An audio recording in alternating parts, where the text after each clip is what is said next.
जय हिंद बच्चों, स्वागत है आपका अपना एजुकेशनल प्लेटफॉर्म 5 व्हील पर। मैं मनीष कुमार सिंह, आपका बायोलॉजी एजुकेटर।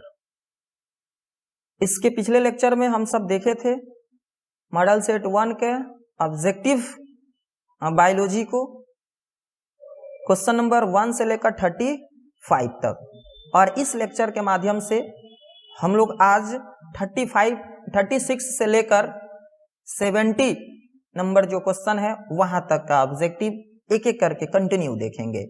तो आप इस प्लेटफॉर्म से जुड़ जाइए और फटाफट इस ऑब्जेक्टिव का सही आंसर क्या है इसकी जानकारी प्राप्त कर लीजिए। नहीं तो बहुत सारा जो मार्केट में मॉडल सेट का क्वेश्चन आया है उसका आंसर में बहुत सारा मिसप्रिंट हो गया है, गलती हो गया है। तो ऐसा गलती आपके साथ न हो, इसके लिए आप इस प्लेटफॉर्म से जुड़ जाइए ताकि आपका आंसर बेहतरीन हो। मेहनत तो आप कर रहे हैं लेकिन गलत आंसर के चलते आपका नंबर कट सकता है, लेकिन हम ये नहीं चाहते हैं और हमारी टीम के तरफ से आप सब को अच्छा बेहतरीन प्रदर्शन करने का मौका मिले, इसके लिए आप फटाफट इस कमेंट यानी इस प्लेटफॉर्म से जुड़ जाइए। चलिए, ये क्वेश्चन नंबर 36 आपके स्क्रीन पर आ गया है। क्वेश्चन क्या कर रहा है? ओपेरॉन का एक जीन जो रिप्रेसर प्रोटीन बनाता है उसे क्या कहा जाता है? यानी आपको बताना है ये gene of operon which form the repressor protein is called. यानी कि किसी भी ओपेरॉन की बात करते हैं, जैसे लैक ओपेरॉन होता है, उसमें यानी अलग अलग 4 प्रकार के जीन काम करता है, जिसमें एक आपके ऑप्शन पे जो दिया गया है सभी जीन का ही नाम है। ऑपरेटर जीन है, प्रोमोटर जीन है, रेगुलेटर जीन है, स्ट्रक्चरल जीन है। इन चारों जीन में से कौन सा जीन है जो रिप्रेसर प्रोटीन बनाने का काम करता है? अगर ऐसा क्वेश्चन है तो देखिए फटाफट कमेंट कीजिए कि इसका सही आंसर क्या होगा। तो देखिए इसका सही आंसर होगा रेगुलेटर जीन। ये रेगुलेटर जीन क्या करता है? ओपेरॉन का एक ऐसा जीन है जो रिप्रेसर प्रोटीन बनाने का काम करता है। ऑपरेटर जीन है जो पूरे लैक ओपेरॉन को ऑपरेट करता है। प्रोमोटर जीन है जिससे आरएनए पॉलीमरेज एंजाइम बाइंड होता है। और स्ट्रक्चरल जीन है, यही तो है जो मैसेंजर आरएनए बनाने का काम करता है। इसमें भी 3 आपको मिल जाता है, लैक ए, लैक जेड और लैक वाई, लेकिन आपको आगे जानकारी मिलेगा। बट इस क्वेश्चन के हिसाब से इसका सही आंसर क्या होगा? रेगुलेटर जीन होगा। नेक्स्ट क्वेश्चन क्या कर रहा है? 37 में टेटनस द्वारा उत्पन्न विष किसे प्रभावित करता है? यानी जो टेटनस बीमारी होता है उसके द्वारा जो पॉइजन उत्पन्न होता है या टॉक्सिन जो प्रोड्यूस्ड होता है वो किसको अफेक्ट करता है? तो आपको स्क्रीन पर ऑप्शन दिख रहा है, जॉ बोन्स को यानी जबड़े की हड्डी को, वॉलेंट्री मसल्स को, स्वैच्छिक मांसपेशियों को, ऑप्शन सी है इनवॉलेंट्री मसल्स को यानी अनैच्छिक मांसपेशियों को, ऑप्शन डी है both B and C, B और सी दोनों का, यानी वॉलेंट्री को भी इनवॉलेंट्री को भी। फटाफट कमेंट करके बताइए कि टेटनस के द्वारा जो टॉक्सिन्स प्रोड्यूस्ड होता है, उत्पन्न होता है, वो किसको अफेक्टेड करता है? तो देखिए आपके सामने आंसर है ऑप्शन बी, यानी ये वॉलेंट्री मसल्स को क्या करता है? अफेक्ट करता है, जिसके चलते ये वॉलेंट्री मसल्स है जो आपकी इच्छा से घूम रहा है, काम कर रहा है, ये काम करना बंद कर देगा। नेक्स्ट क्वेश्चन की ओर चलते हैं। क्या कर रहा है? एड्स वायरस यानी विषाणु में क्या रहता है? जो एड्स वायरस है उसके अंदर क्या रहता है, यानी कौन सा न्यूक्लिक एसिड होता है? आप फटाफट कमेंट करके बताइए। वैसे न्यूक्लिक एसिड तो 2 ही आप जानते हैं, एक आरएनए होता है, एक डीएनए होता है, लेकिन कौन सा होगा इस वायरस के अंदर जिसको एड्स वायरस बोलते हैं? चाहे इसका हम लोग HIV वायरस भी बोल सकते हैं, इसको क्या बोल सकते हैं? HIV भी बोल सकते हैं, ह्यूमन इम्यूनो डेफिशिएंसी वायरस। तो HIV के अंदर कौन सा न्यूक्लिक एसिड होता है? फटाफट कमेंट करके बताइए। ऑप्शन ए है सिंगल स्ट्रैंडेड आरएनए रहता है, या डबल स्ट्रैंडेड आरएनए रहता है, या सिंगल स्ट्रैंडेड डीएनए होता है, या डबल स्ट्रैंडेड डीएनए होता है। अगर ऐसा ऑप्शन आपके सामने आ रहा है तो इसका सही आंसर क्या होगा? उसके अंदर जो होता है वो आरएनए रहता है, वो भी कौन सा? Single stranded RNA. HIV के अंदर क्या रहता है? सिंगल स्ट्रैंडेड आरएनए रहता है। नेक्स्ट क्वेश्चन की ओर चलते हैं। ये 39 है। तंबाकू की लत किसके कारण होती है? वैसे तंबाकू के अंदर आपको पता है कि कुछ विषैला पदार्थ होता है, जैसे ऑप्शन आपके सामने है, ये कैफीन, ऑप्शन बी है हिस्टामिन, ऑप्शन सी है कोकिन और ऑप्शन डी है निकोटिन। तो आप फटाफट कमेंट करके बताइए कि तंबाकू की जो लत होती है वो किसके कारण लगती है। तो अगर ऐसा क्वेश्चन आपके सामने आए तो इसका सही आंसर क्या होगा, निकोटिन। यानी तंबाकू के अंदर निकोटिन नामक पदार्थ पाया जाता है, इसके चलते आदत सी लग जाती है और ये हमारे स्वास्थ्य के लिए हानिकारक होता है। ये कॉफी में कैफीन होता है और इस प्रकार आप याद रखेंगे कि तंबाकू में निकोटिन के चलते ये उसका आदत लग जाता है और इस जो हमारे स्वास्थ्य के लिए हानिकारक होता है। नेक्स्ट क्वेश्चन क्या कह रहा है कि घरेलू कचरा किस प्रकार के प्रदूषण का गठन करता है, यानी domestic waste constitute which type of pollution, किस टाइप के पोल्यूशन को ये गठन करता है या कंस्टिट्यूट करता है। तो ऐसा क्वेश्चन है तो इसके लिए सही आंसर होगा ऑप्शन सी, बायोडिग्रेडेबल पोल्यूशन। याद रखेंगे इसका आंसर सही क्या होगा, ऑप्शन सी, जैव निम्नीकरणीय प्रदूषक कहिए चाहे बायोडिग्रेडेबल पोल्यूशन कहिए। नेक्स्ट क्वेश्चन क्या कह रहा है 41 में निम्नांकित में कौन जल प्रदूषण का सामान्य संकेतक जीव है। तो जल प्रदूषण का सामान्य संकेतक जीव की बात करेंगे तो ऑप्शन आपके सामने है कोलेरा वाइब्रियो और एक दे रहा है next option Escherichia coli, option C दे रहा है साल्मोनेला टाइफी और ऑप्शन डी दे रहा है एंटमीबा हिस्टोलिटिका। अगर ये ऑप्शन में से आपको सही लग रहा है तो फटाफट कमेंट करके बताइए कि जल प्रदूषण का सामान्य संकेतक जीव कौन सा है। तो कॉमन इंडिकेटर ऑर्गेनिज्म बात करेंगे वाटर पॉल्यूशन का तो ऑप्शन बी इसका राइट आंसर होगा इस्चेरिचिया कोलाई। इसको शॉर्टकट में क्या बोलते हैं, ई कोलाई के भी नाम से जानते हैं, याद रखिएगा, कभी कभी इस नाम से भी दे देगा। नेक्स्ट क्वेश्चन क्या कर रहे हैं 42 में बॉम्बे डक क्या है। बॉम्बे डक की बात करेंगे तो ये आप ऑप्शन में देखिए, फटाफट कमेंट करके बताइए कि इनमें से कौन सा ऑप्शन सही है। ये प्रॉवन है यानी झींगा है, फिश मतलब मछली है, या एक्वेटिक बर्ड्स जलीय पक्षी है, या समुद्री घोंघा है यानी कि मैरीन स्नेल है। फटाफट कमेंट करके बताइए। तो बॉम्बे डक क्या है, तो बॉम्बे डक एक मछली है यानी कि एक फिश है, इसलिए इसका राइट आंसर क्या होगा ऑप्शन बी।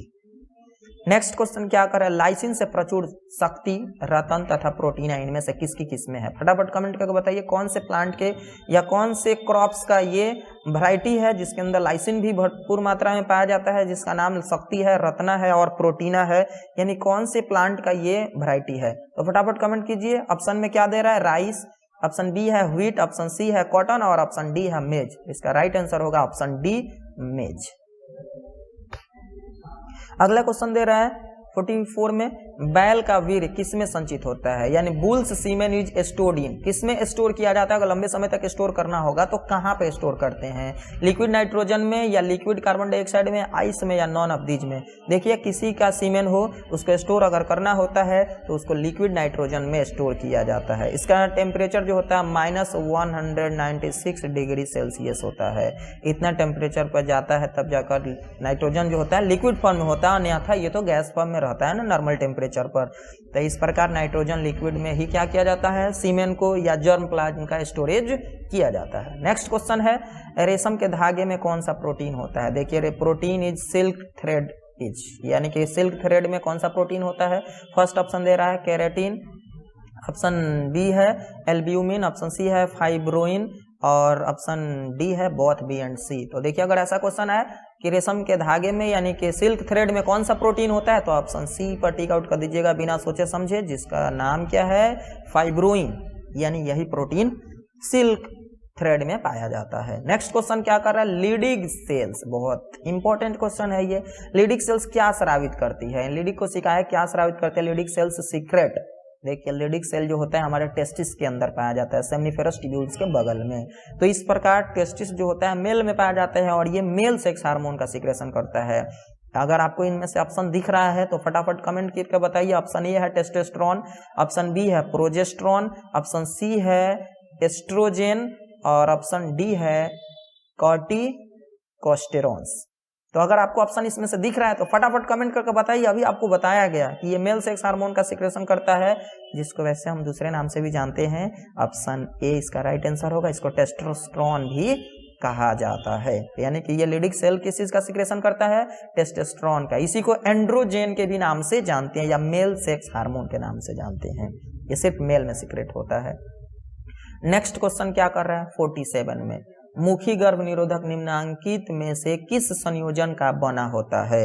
यानी कि जो ओरल कंट्रासेप्टिव पिल्स की बात करते हैं, is composed of which of the following combination, किस कॉम्बिनेशन से बना होता है? अब फटाफट कमेंट करके बताइए। कुछ ये हार्मोन का ही नाम दिया गया है, जैसे एस्ट्रोजन एंड ग्रोथ हार्मोन है, प्रोजेस्टेरोन एंड टेस्टोस्टेरोन है, एस्ट्रोजन एंड टेस्टोस्टेरोन है, एस्ट्रोजन एंड प्रोजेस्टेरोन है। कौन से हार्मोन से या किस कॉम्बिनेशन से ओरल कंट्रासेप्टिव पिल्स बना होता है? फटाफट कमेंट करके बताइए अगर आपको आंसर सही पता है तो। नहीं तो आप ये जान लीजिए ऑप्शन डी इसका राइट आंसर है। एस्ट्रोजन और प्रोजेस्टेरोन हार्मोन से ये ओरल कंट्रासेप्टिव पिल्स बना होता है, जो एक गर्भ निरोधक गोलियां है। इसका सेवन करने से यानी कि गर्भ को रोका जा सकता है। नेक्स्ट पॉइंट की ओर चलते हैं। 48 क्वेश्चन नंबर क्या कर रहा है? डीएनए प्रतिकरण के दौरान लैगिंग स्ट्रैंड का निर्माण कैसे होता है?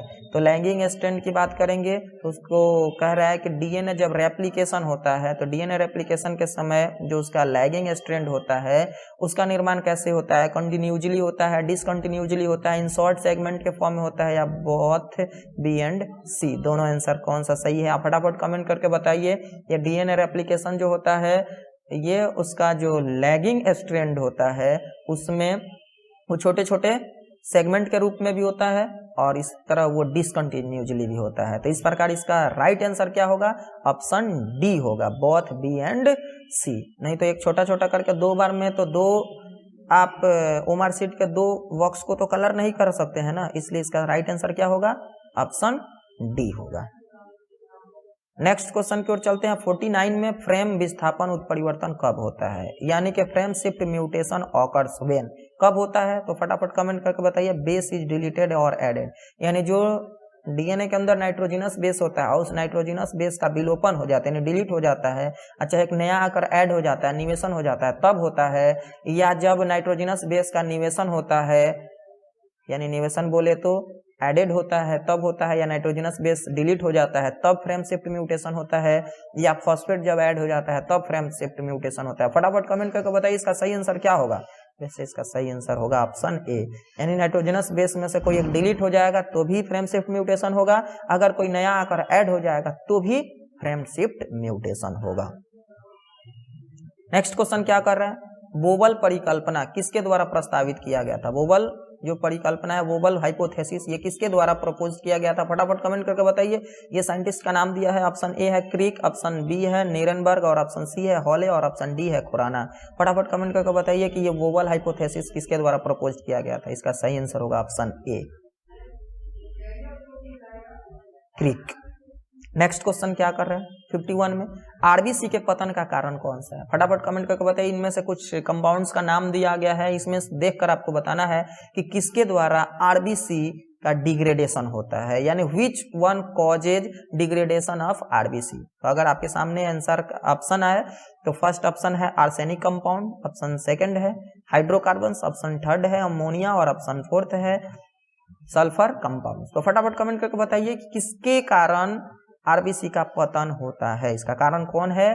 तो याद रखेंगे ऑप्शन ए इसका राइट आंसर है, आर्सेनिक कंपाउंड। यानी कि आर्सेनिक की मात्रा हमारे जल में बढ़ जाएगा या किसी भी चीज में बढ़ जाएगा तो अगर हमारे बॉडी के अंदर जाता है तो आरबीसी को क्या करता है? डैमेज करता है।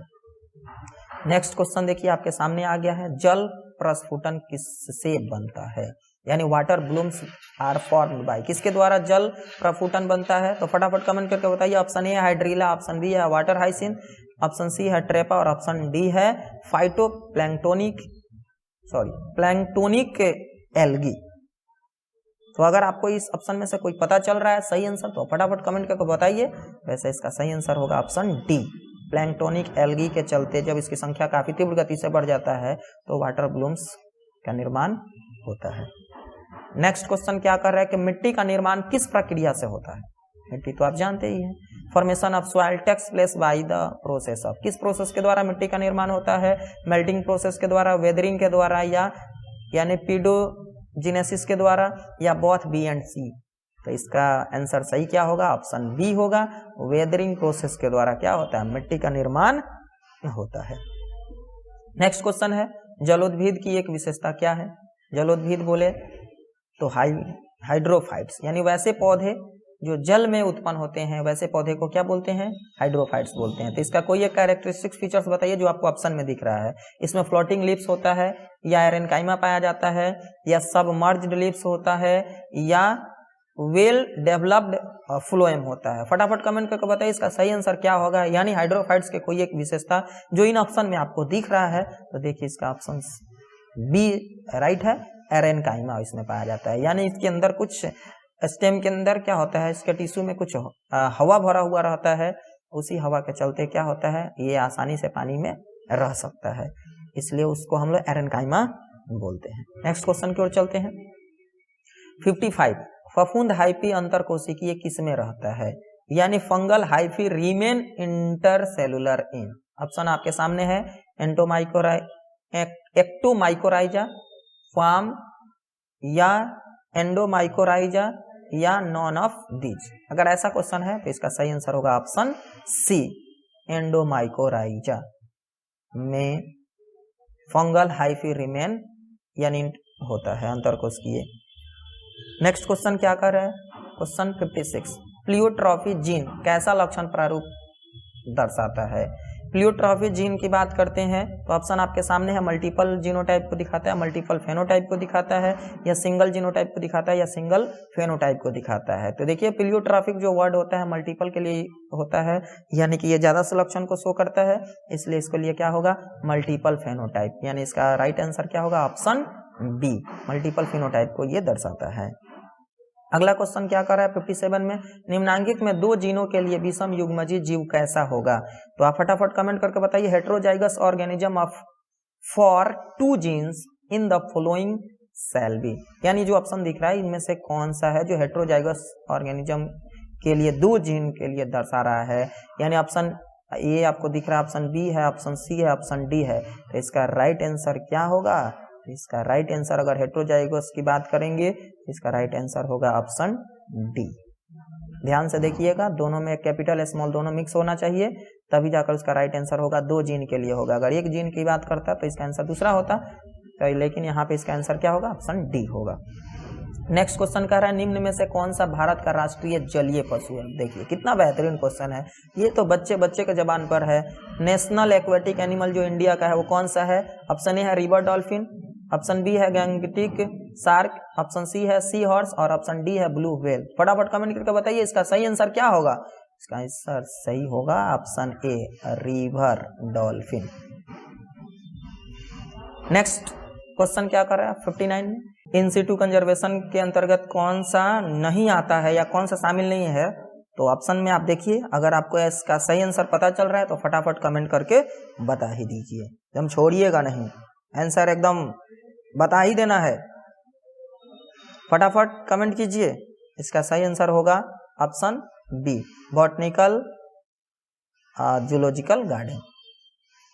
ये जो है ना एक्स सिटू कंजर्वेशन के अंतर्गत आता है, इसलिए इन सिटू में बायोस्फीयर रिजर्व आता है, नेशनल पार्क आता है, सेंचुरी आता है। लेकिन क्वेश्चन क्या कह रहा है कि इन सिटू कंजर्वेशन के अंडर में किसको इंक्लूड नहीं किया गया है, तो आंसर बी हो जाएगा इसका राइट, इसलिए आप याद रखिए। नेक्स्ट क्वेश्चन क्या कह रहा है, आणविक कैंची जिसको हम लोग मॉलिक्यूलर सीजर के भी नाम से जानते हैं, जो डीएनए को विशिष्ट स्थल पर काटता है वह है, यानी which cut DNA at specific site. यानी जो डीएनए को स्पेसिफिक साइट पर काटने का काम करता है उस मॉलिक्यूलर सीजर का नाम क्या है? तो एक एंजाइम है, आप इस एंजाइम का नाम देखिए, ऑप्शन में दिया हुआ है, pectinase enzyme, restriction endonuclease enzyme, polymerase enzyme, और एक है लाइगेज एंजाइम। फटाफट कमेंट करके बताइए तो इसमें मॉलिक्यूलर सीजर के रूप में किस एंजाइम का प्रयोग करते हैं जो डीएनए को काटने का काम करता है? तो ऐसे ऑप्शन इसका बी होगा, रेस्ट्रिक्शन एंडोन्यूक्लियेज एंजाइम। ये देखिए लाइगेज तो जोड़ने वाला है, पॉलीमरेज है जो डीएनए को बनाता है, पेक्टिनेज है जो पेक्टिन को काटने का काम करता है, लेकिन यहाँ पे तो डीएनए को काटना है ना, तो रेस्ट्रिक्शन एंडोन्यूक्लियेज एंजाइम होगा। नेक्स्ट क्वेश्चन की ओर चलते हैं। क्या कह रहे हैं, निम्नलिखित में से कौन एससीआईडी के लिए जीन थेरेपी में संवाहक के रूप में प्रयुक्त होता है? यानी वेक्टर के रूप में जीन थेरेपी के लिए किसका प्रयोग करते हैं? देखिए फटाफट कमेंट देखिए। फर्स्ट ऑप्शन दे रहा है रिट्रोवायरस, ऑप्शन बी दे रहा है रोटावायरस, ऑप्शन सी दे रहा है अर्बो वायरस, और ऑप्शन डी दे रहा है पर्वो वायरस। बताइए ऐसा कोई वायरस का नाम आप सुने हैं तो फटाफट कमेंट करके बताइए कि वेक्टर के रूप में जीन थेरेपी करने के लिए, SCID के लिए जो जीन थेरेपी एक प्रोसेस होता है ना, ये करने के लिए वेक्टर के रूप में किसका प्रयोग करते हैं? तो इसका सही आंसर होगा ऑप्शन ए, रिट्रोवायरस। नेक्स्ट क्वेश्चन है, कौन सा मनुष्यों में अवशेषी अंग है? देखिए, अवशेषी अंग से एक और क्वेश्चन भी इसके पहले भी पूछा था और ये भी क्वेश्चन दिया है, तो फटाफट कमेंट करके बताइए कि इनमें से कौन सा अवशेषी अंग है मनुष्य का। ऑप्शन ए है निक्टेटिंग मेम्ब्रेन है, ऑप्शन बी है टेल वर्टिब्रेट है, ऑप्शन सी है विजडम टूथ और डी ऑप्शन है ऑल ऑफ दीज। देखिए, इसमें से आपको बताया गया था 7 वेस्टिजियल ऑर्गन होता है ह्यूमन में, जिनमें से अपेंडिक्स भी होता है, लेकिन अपेंडिक्स का नाम नहीं दिया, लेकिन फिर भी आपको ऑप्शन जो दिख रहा है निक्टेटिंग मेम्ब्रेन है, टेल वर्टिब्रेट है, विजडम टूथ है, ये सभी क्या है? वेस्टिजियल ऑर्गन है ह्यूमन का, इसलिए इसका सही आंसर क्या होगा? Option D, all of these. Next question है, बीटी कपास निम्नलिखित में से किसका प्रतिरोध करते हैं? यानी कि BT cotton genes repel which of the following? बताइए फटाफट कमेंट करके कि इनमें किसको रिपेल करते हैं बीटी कॉटन जीन। तो देखिए, इसका ऑप्शन है इंसेक्ट पेस्ट को, बैक्टीरियल पैथोजेंस को, निमोटोड्स को, पैरासाइट्स को या फंगल पैथोजेंस को। इसका राइट आंसर होगा इंसेक्ट पेस्ट, यानी इसको ये क्या करते हैं? प्रतिरोध करते हैं। नेक्स्ट क्वेश्चन है, पीसीआर में प्रयुक्त टैग पॉलीमरेज का सोर्स क्या है? यानी पीसीआर एक प्रोसेस है, आप जानते हैं डीएनए को एम्प्लीफाई करने के लिए ये पीसीआर टेक्निक का प्रयोग किया जाता है। अब ये बताना है कि उस पीसीआर टेक्निक करने के लिए उसमें हम लोग एक एंजाइम का प्रयोग करते हैं जिसका नाम है टैग पॉलीमरेज एंजाइम। इसका सोर्स क्या है, कहाँ से इसको प्राप्त किया जाता है? ऑप्शन है थर्मोफिलिक फंगस से या थर्मोफिलिक बैक्टीरियम से या मेसोफिलिक फंगस से या हेलोफिलिक बैक्टीरियम से। फटाफट कमेंट करके बताइए। तो टैग डीएनए पॉलीमरेज एंजाइम का सोर्स क्या है जिसका प्रयोग हम पीसीआर टेक्निक के लिए करते हैं? तो वैसे इसका सही आंसर क्या होगा? Option B, thermophilic bacterium. ये ऐसा क्यों होता है? क्योंकि ये जो टैग और डीएनए पॉलीमरेज एंजाइम है हाई टेम्परेचर पर भी ये अपना काम करता है, इसलिए पीसीआर में हम इसी एंजाइम का प्रयोग करते हैं जिसका सोर्स क्या है? Thermophilic bacterium. नेक्स्ट क्वेश्चन आपके सामने आ गया है स्क्रीन पर, समय को बर्बाद किए बिना फटाफट आंसर बता दीजिए। ऑप्शन दिख रहा है आपको। क्वेश्चन क्या कर रहा है? अनुवांशिक अभियांत्रिकी द्वारा, मतलब जेनेटिक इंजीनियरिंग द्वारा इंसुलिन के उत्पादन में निम्नलिखित में से किसका उपयोग किया जाता है? फटाफट कमेंट करके बताइए। तो which of the following is used in production of insulin bye genetic engineering? तो फटाफट कमेंट कीजिए। फर्स्ट ऑप्शन दे रहा है राइजोबियम लेगुमिनोसेरम, ऑप्शन बी दे रहा है इस्चेरिचिया कोलाई, ऑप्शन सी दे रहा है सैक्रोमाइसिस पैस्टोरियनस और ऑप्शन डी दे रहा है माइकोबैक्टीरियम। फटाफट कमेंट करके बताइए कि इसका सही आंसर क्या होगा। यानी इंसुलिन का प्रोडक्शन करने के लिए जेनेटिक इंजीनियरिंग में हम किसका यूज करते हैं? तो इसका सही आंसर होगा ऑप्शन बी, इस्चेरिचिया कोलाई बैक्टीरिया का, यानी ई कोलाई बैक्टीरिया का प्रयोग करते हैं। नेक्स्ट क्वेश्चन है 66, योगतम के उत्तरजीविता का विचार किसके द्वारा प्रयुक्त किया गया था? यानी survival of fittest thought was proposed by, देखिए साइंटिस्ट का नाम है, आप बहुत बेहतरीन ढंग से पढ़े होंगे। ये जो क्वेश्चन है आपके इवोल्यूशन से है। चार्ल्स डार्विन इसका सही आंसर होगा, ह्यूगो डेवरीज या हर्बर्ट स्पेंसर होगा या लामार्क होगा। कौन बताया है कि योगतम की उत्तरजीविता विचार को किसने दिया था? इसका सही आंसर होगा ऑप्शन ए, चार्ल्स रॉबर्ट डार्विन या चार्ल्स डार्विन भी कह सकते हैं। नेक्स्ट क्वेश्चन क्या कह रहे हैं 67 में कि निम्नलिखित में से किसका उपयोग हरित खाद या जैव उर्वरक के रूप में किया जाता है? फटाफट कमेंट कीजिए। चावल का, मक्का का, जई का या ढैंचा का? देखिए इसका राइट आंसर होगा ऑप्शन डी, ढैंचा। क्योंकि ढैंचा की जब खेती करते हैं तो ये जब छोटा प्लांट के रूप में रहता है उसी समय क्या किया जाता है कि जब 1 माह का इसका पौधा होता है तो उसको खेतों में जुताई कर दिया जाता है। जुताई करने के बाद से उसका जो पत्ता और इसका जो स्टेम है, लीफ है, वो जब सड़ता है मिट्टी में तो उसके चलते जो खाद बनता है उसी को हरित खाद या जैव उर्वरक के नाम से जानते हैं। और इस प्रकार इसका प्रयोग हम क्या कर सकते हैं? ग्रीन मैनर को बनाने में कर सकते हैं। नेक्स्ट क्वेश्चन क्या कर रहा है? निम्नलिखित में से कौन सा एक जीवाणुविक कीटनाशक है? बताइए फटाफट कमेंट करके कि इसमें जीवाणुविक माइक्रोबियल इंसेक्टिसाइड कौन सा है? बैसिलस सबटिलिस है या बैसिलस पॉलीमिक्सा है या बैसिलस थुरेंजियंसिस है या बैसिलस यानी ब्रेविस है? इसका सही आंसर क्या होगा? Option C, Bacillus thuringiensis. इसके द्वारा एक टॉक्सिन भी निकलता है जिसको बीटी टॉक्सिन के नाम से जानते हैं। नेक्स्ट क्वेश्चन क्या कर रहा है? निम्नांकित में से कौन होमोसेपियंस का प्रत्यक्ष पूर्वज है? देखिए डायरेक्ट एंसेंटर पूछ रहा है होमोसेपियंस का, हम लोग होमोसेपियंस है ना, तो बताइए हमारे जो डायरेक्ट एंसेंटर्स कौन सा है? ऑप्शन ए है रामापिथेकस, ऑप्शन बी है होमो इरेक्टस, ऑप्शन सी है ऑस्ट्रेलोपिथेकस और ऑप्शन डी है होमो निएंडरथैलेंसिस। तो फटाफट कमेंट करके बताइए कि इसका सही आंसर क्या होगा। तो वैसे 69 जो क्वेश्चन कह रहा है होमोसेपियंस का जो डायरेक्ट एंसेंटर्स है वो कौन है? तो होमोसेपियंस का जो डायरेक्ट एंसेंटर्स है वो है होमो इरेक्टस। इसका राइट आंसर होगा ऑप्शन बी। नेक्स्ट, और इस मॉडल सेट का लास्ट ऑब्जेक्टिव क्वेश्चन है, आप इसका आंसर खुद दीजिए।